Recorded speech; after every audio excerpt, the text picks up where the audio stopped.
So Black Clover episode 4 is finally here, and with it, I will admit that this, hands down, was leagues beyond the previous 2 episodes, and definitely better than the pilot episode. So, I will say right now, if you've been waiting to hear anything about how the series is, well, I will say, however, that this episode was way beyond the last 2 episodes, and the reason for it, obviously, is because we're back to core content. We're actually back to the main stuff in the series. Now, granted, this episode had its own heaps of problems, which I will get into. Overall, though, it was beyond, way better than the previous episodes. Very good, actually. Not even gonna lie. I won't even lie, okay? I legit won't even lie. I actually was entertained, and I did enjoy this episode, okay? I know I'm gonna probably say some harsh things in this video, but I will admit, at the end of the day, I did have entertainment, and I did enjoy the episode.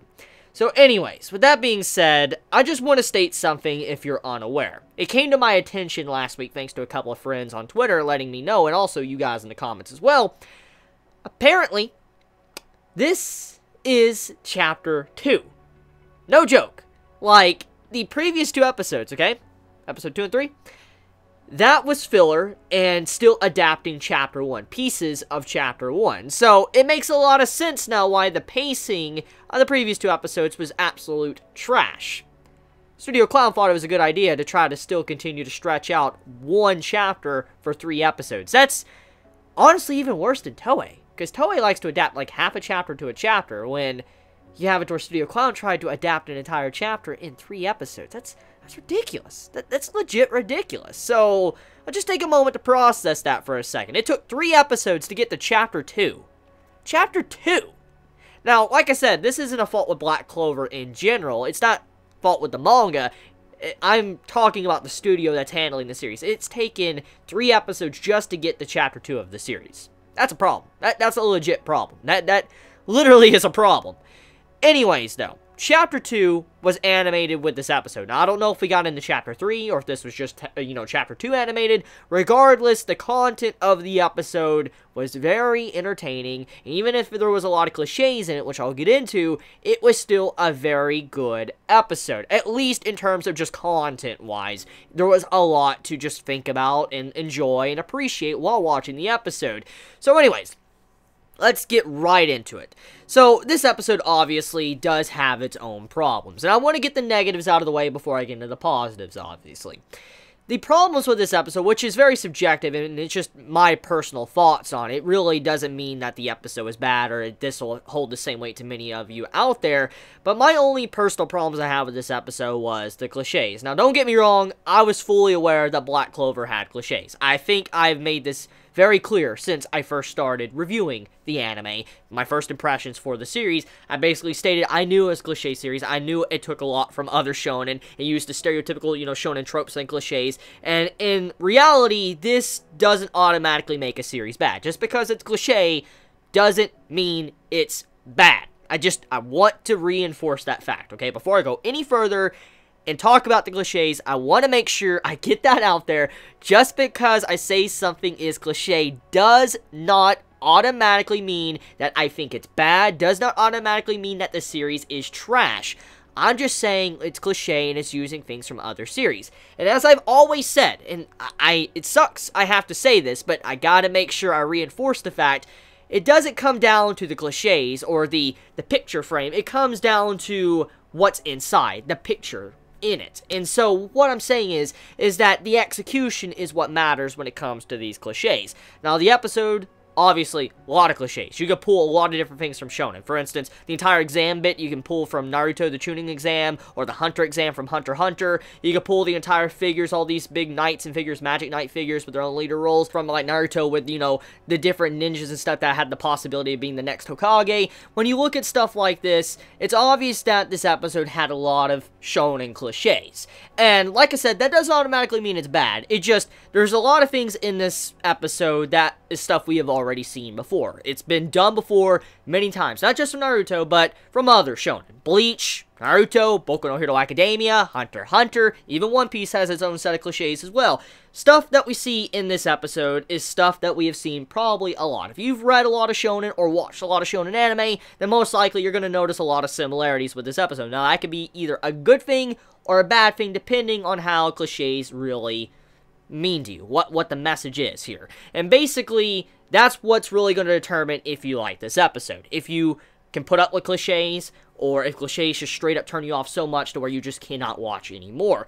Now, I will be honest, the cliches of this episode did bug me, because there was just so many things throughout this episode that was just so stereotypical. Like, the main female character, I'm assuming the main female character that's getting introduced, the white hair in this episode, she's obviously going to be like the main, heroine of the series. She has family issues, and her brother seems to be some form of stuck-up royal, jerk, and it seems like she doesn't have a good relationship with him whatsoever. When I saw that scene, it reminded me a lot of Rukia from, Bleach. If you ever, watched Bleach, or read Bleach, then you most likely know what I'm talking about. The entire relationship with the siblings, I'm like, that reminds me a lot of that entire trope when it comes to shonen with family, like a sister, younger brother, not being appreciated by, their older sibling or whatever. There's like some form of dispute, and eventually they'll be fine, and they'll work it out and all that with an arc later down the road. But that reminded me a lot of that. And there's just, like I said, a lot of things throughout the episode that is cliche, and it did bug me. I'm not even going to sugarcoat it and lie to you guys. You deserve my straight up honesty. But even though a lot of those cliches bugged me, it does not mean that the episode was bad. Because like I already said, I was entertained. I actually enjoyed the episode. But anyways, let's get into, the stuff, the content, okay? Besides, talking about all the negative. So, basically, what we get with this episode, we finally enter into Chapter 2, and we get to see the start of the Magic Knight exam for Asta to eventually become the Wizard King.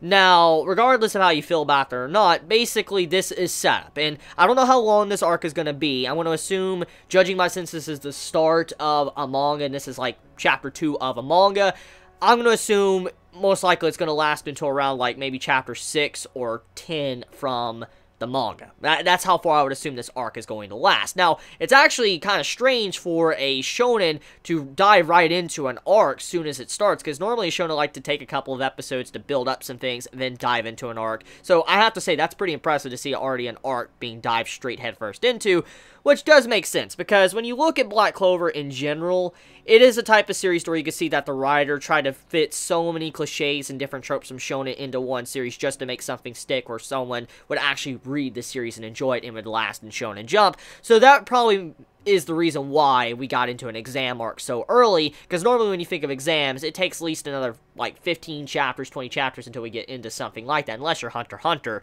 So, yeah.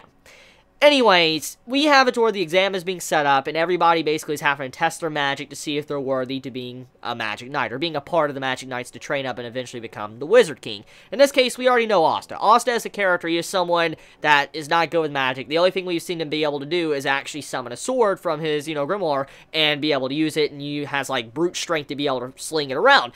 And basically, he doesn't have the qualities like a normal mage. He's not able to fly on a broom, which we see demonstrated in this episode. He's not able to float or fly, which really makes me question a lot of things, which I will get into. I have actually something to discuss. But also, we see that this man, he just doesn't have any other magic capabilities besides summoning a sword. So, I don't know if eventually he will be able to use other magic, or if he will just make an extension upon the sword and use magic through it. It might be like some form of wizard wand or something. That's what his sword could possibly be, like a catalyst, like, how there's magic swords in some series or games or whatever. That could be what his sword is. It's like a magic sword, and then he probably has magic go through it or whatever, and maybe he uses stuff like that. That could be a possibility. So anyways, let's talk about what happened, and what made me very fascinated about the episode, why I kind of got entertained. So, in this episode when it showed the birds that were, like, flocking around the individual mages and stuff, and apparently, the amount of birds that flock around you determine how weak your magic is, basically, and you had it to where, like, all of the individuals, they had, like, one bird on their shoulder, and then, he had, like, no birds around him, which showed how strong his magic was. Well, obviously, cliches aside, okay, throwing aside the cliches, we had to where Asta, he was completely covered in birds, which was obvious that he would be covered completely in these birds. But that's the strange thing I want to point out here, okay? Now, I don't know if this is like an issue with the first couple episodes, and because of the filler and stuff and the pacing, Studio Clown made a little bit of a derp, or if this was actually foreshadowing, which I would really respect the series if it was foreshadowing, but I'm going to mention it. with the birds around Asta, like I said, it emphasizes that he's very weak. His magic is extremely weak, which, okay, we knew that. He's not really good with magic whatsoever. But this does let us know one thing. He does have magic. For the birds, at the very least, to flock to him, it means he has magic. At the very least. That's what that means. If he didn't have magic, I want to assume birds wouldn't flock to him. I'm assuming. Now, if we go back a couple episodes, okay?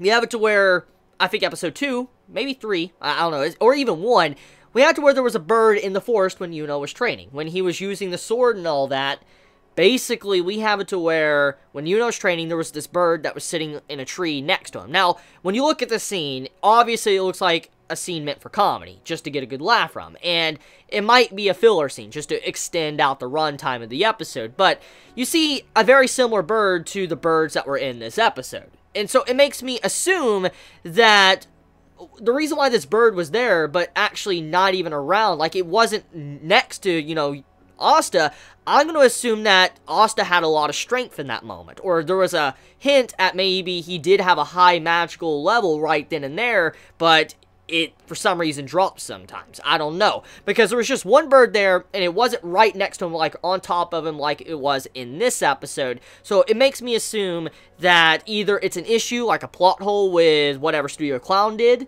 or it was just made for comedy, and it wasn't meant to emphasize that. But one or the other, I would really like it if that truly was some foreshadowing, letting us know that the bird being there, that just that one single bird that was watching over Asta, was actually implying that his magic is really high, but for some reason, it's very low right now, and a lot of birds are around him. Or there's another meaning. Maybe a lot of birds flock to you if you have a high magic count. I mean, I know they said for weak people, but maybe there can be a reverse of this or something. I don't know. Maybe there's another, I guess, stipulation to how the birds react to magic. Regardless, though, I just wanted to point that out, if you were unaware. Anyways, besides that, let's talk about the character introductions. So, a lot of the characters in this episode that were introduced, I'm gonna be honest, I don't remember any of their names. Besides the character Yami, I think that's his name, Yami, you know, the big savage-looking dude. I'm going to assume he's probably going to be one of the main characters. It's very obvious by his design and the interaction Asta had with him. He's probably going to be one of the main characters, and if I had to make an educated guess, I'm going to assume that Asta's going to join his squad. I'm just assuming. I mean, it's not that the series is cliche or anything. I'm just saying that it makes sense since the characterization to the squad, we found out it was like a misfit squad, is a very dysfunctional squad. And since Asta fits that qualification to where he's like a misfit, he can't really use magic, he'd probably fit right into that squad. So I want to assume that he's probably going to join that, you know, rough, Yami-looking character squad and probably be a part of it. That's just what I'm assuming. Now, I could be wrong, but that's what I think is going to happen. Now, here's the interesting thing, okay? I want to assume that Yuno and Asta are going to be separated from their own individual squads, because it is implied that the individual Magic Knight squad leaders, like the captains or whatever, they actually choose who they want a part of their squad from this selection. So that would mean that there is a very likely possibility that Yuno and Asta will not wind up together. And I could definitely see Yuno winding up into, like, the two top groups, like the Golden Dawn or the Silver Eagles. I think that's the names of the groups or whatever. I could probably see him joining the Silver Eagles, because judging by how we had the, like, I'm assuming the main female character introduced in this episode, I'm going to assume he's probably going to join the Silver Eagles, the brother or whatever, most likely to start that character arc and that plot line for that character in the future. And just, like I said, I'm just guessing here. So, yeah, overall, I feel like the episode, it was a good episode. It was a good episode. It had its faults, personally, to me. And I know many might overlook that and say, it doesn't bug me in the end, which is understandable, but it's a good episode. I do like that final segment of the episode where Asta pulls out the sword and beats that dude. I'm like, that's actually pretty cool. I was actually like, that's really nice. I mean, I gotta admit, when I see something pretty cool, I'll admit it's cool. And that was cool when he broke that man's, like, magic barrier and all that. He put the sword on his back in the episode, and I'm like, I like this. I really like this. This was a nice episode. So, that's kind of what won me over with the episode, was that final segment when you see Asta just put the sword on his back and all that and just whoop that man. I'm like, that's pretty cool. Now, another thing, too, I want to mention is Asta's voice actor, okay?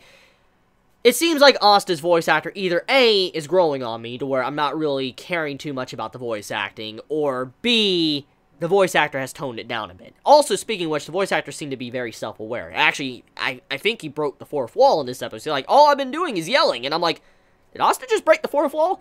did he just break the fourth wall? That's what I figured just happened. But jokes aside, though, it seems like the voice acting of Asta is no longer bugging me as much as it did. That could be a good thing or a bad thing. I have no idea. Maybe my ears are just going, deaf now. I have no idea. But basically, Asta's voice actor doesn't really bug me as much as it did. It mainly just comes down to the, the actual core content of the series, to the pacing and all of that. That's what's really determining if I like Black Clover or not. It's no longer the voice actor. So, anyways, let me know your thoughts in the comments below. If you enjoy my content, please subscribe. And if you like this video, please leave a like. And obviously, if you don't like my video, leave a dislike. I understand. I mean, I know not everybody likes my opinion on how I feel about Black Clover. Many are quick to say that I actually hate the series, when in reality, I do not hate Black Clover. I don't. I know I put it down. I know I'm negative. But I don't hate the series. I don't hate Black Clover. I just want to make sure I clarify that, okay? I know there's many of you out there that assume I hate the series, but I'm just criticizing it. And anything is open to criticism. I mean, look, I've criticized even Boku no Hero. I have. And there's problems with Tokyo Ghoul as well. I mean, everything is open to criticism. And so that's what I'm just doing. I don't hate the series because I criticize it. I want to state that. So anyways, if you enjoyed my video, like I said, leave a like, leave a dislike if you don't like it, and subscribe if you like my content. So I love you guys. You have a wonderful day or night wherever you live. Please be safe. Chibi out.